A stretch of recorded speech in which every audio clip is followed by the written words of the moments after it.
শুভ সকাল বন্ধুরা, তোমরা সবাই কেমন আছো? আশা করি তোমরা সবাই ভালো আছো। তো চন্দনা ব্লগ চ্যানেলে তোমাদের সবাইকে স্বাগত। কালকে সারা রাতে ঘুম হয়নি, বাবার শরীরটা খুবই খারাপ ছিল, বললাম তো বাবার অবস্থা খুব খারাপ। ওই যে আমাদের আর্থিক অবস্থা যে ভালো, তাকে কিছু তো সেরকম না, টুকটাক যা পারি সেটাই। আর কালকে মানে বাবা তো এমনিতে সারা রাত ঘুমাতে পারে না, তো কালকে তো একদমই ঘুমাতে পারছিল না।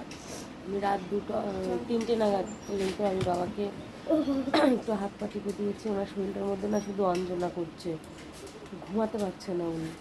ওষুধটা অ্যাকচুয়ালি এমনিতে রোগটা যেটা, সেই রোগের ওষুধটাই উনি খেতে পারছে না, মানে এক এক ডাক্তার এক এক রকমের। তো কালকে তো ওষুধই খায়নি, তবুও শরীরটার মধ্যে ওনার ভালো লাগছে না, ঘুমাতে পারছে না, সারা রাত ঘুমাতে পারছে না। পা হাত পা মাথা মাথা টেপে দিয়ে একটু শুয়েছে, তারপর আমিও শুয়েছি। তখন 3টের বেশি বাজে, এখন ওই 6:30 বাজে উঠলাম। তো আবার তোমাদের সঙ্গে পরে কথা বলছি, ফ্রেশ ফ্রেশ হয়ে বন্ধুরা। সারা রাত না ঘুমিয়ে না, মানে কি বলবো, বাবাকে সেই পা টিপতে টিপতে 3:30টার পরে যে ঘুমিয়েছি না, আমার না শরীরটা খুবই ক্লান্ত লাগছে। তো বাবার অ্যাকচুয়ালি রোগটা ধরা পড়েছে কি, হার্টের প্রবলেম থেকে হার্ট ব্লক। ওনার হার্টের প্রবলেম ছিল, তারপরে সেখান থেকে এখন হার্ট ব্লক, প্লাস ওনার অনেক অনেক কিছু প্রবলেম হয়ে গেছে। শুধু কাশি হচ্ছে না, এটাও আরও ভয়ের একটা কারণ। কি বলবো আমি, তো মানে পুজো হয়ে যাচ্ছে, দেখো দেখো পুজো থেকে কাঁচতে কাঁচতে ওনার জীবন, উনি সারাটা রাত ঘুমাতে পারে না, সারাটা রাত না। কালকে যদি ওনার সঙ্গে জেগে না, মানে আমার শরীর খারাপ লাগছে। এখন আমার বাবা আমাকে জাগতে গেছে, কিছু করার নেই। তো মাকে বললাম তুমি ঘুমাও, আমি জাগছি। তো কালকে ডাক্তারের কাছে নিয়ে যাবে, এখন ডাক্তার তাড়াতাড়ি করে খাইয়ে টেয়ে সব ঘুমাতে হবে, কারণ ভোরবেলা ট্রেন ধরতে হবে আবার। তবে পরে তোমাদের সঙ্গে কথা বলছি। বাবার শরীর একদম পুরো শেষ। তো বন্ধুরা, এখন 10টা বাজে, কেবল খেয়ে টেয়ে নিলাম। একটু রুটি বানিয়েছিল আমার দিদি, আটা মাখিয়েছিল। হ্যাঁ, এটা 3টে রুটি। আর একটু আলুর তরকারি রান্না করেছিল আমার বৌদি।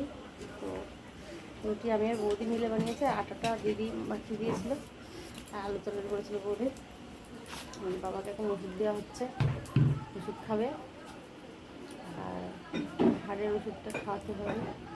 এই শ্বাসকষ্ট, খুবই খুবই শ্বাসকষ্ট। এই যে এখন সারা রাতের মধ্যে এখন উনি যে কখন ঘুমাবে তার কোনো ঠিক নেই। কাঁচতে কাঁচতে ওনার জীবন সারা রাতে চলে যায়, একদম শরীরে কিচ্ছু নেই। ছিল আমার বাবা এরকম, আর এখন সব দিক থেকে দেখো হাড় গোড় বেরিয়ে গেছে। সামনের থেকে এদিক দিয়ে হাড় বেরিয়েছে, এদিক দিয়ে হাড় বেরিয়ে গেছে।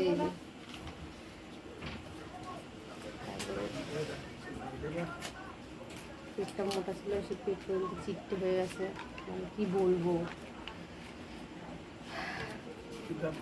রুটি 4-5টা রুটি খেতে, সেখানে একটা করে রুটি খায় এখন, বেশি খায় না। আজকে একটা রুটি খেয়েছে, বেশি খেতে পারে না এখন খাবার টাবার। আর তো এখন রাত্রেবেলা বেশি কথা বলবো না, এখন শুয়ে পড়বো। ওনার পেছনে একটু খাটতে হয় রাত্রেবেলা, ঘুমাতে পারে না। ঘুম পাড়ানোর জন্য অনেক কিছু করা উচিত। এখন বিশেষ করে ওনার শরীর নিয়ে যেরকম। তো তোমরা সবাই আশীর্বাদ দাও, যাওয়ার বাবাকে ডাক্তারখানায় নিয়ে যাওয়া। কালকে ডাক্তারখানায় নিয়ে যাবে ভোর 3টে 3:30টার ট্রেনে। আমার দিদি যাবে, বাবা মা সবাই যাবে, আমার পিসি যাবে কৃষ্ণনগর ওইখান থেকে। আমি, আমার ছেলে যদি ছোটো না হতো, ওর আবার আজকে একটু মানে ঠোঁটের লেগে প্রচুর পরিমাণে কেটে গেছে, তো সে কারণে আমি যাবো না, ওরা সবাই যাবে। তো তোমরা সবাই প্লিজ আমার বাবার জন্য অনেকটা প্লে করো, যাতে আমার বাবা ঠিকঠাক সুস্থ হয়ে যায়। তো দেখি ডাক্তারে কী বলে। ডাক্তারের সঠিক মানে ওষুধটা দিতে পারছে না। এখানে এক একজন এক এক রকম, হাড়ের ওষুধের মধ্যেও বিভিন্ন রকমের হয়, এক একজন এক এক রকমের দিচ্ছে। সেই কারণে ওষুধটা ওনার হচ্ছে না, শরীরে লাগছে না। তো তার জন্য ওনাকে এখন কলকাতা পিজিতে পাঠানো হবে, কালকে সবাই নিয়ে যাবে, দেখি কি বলে।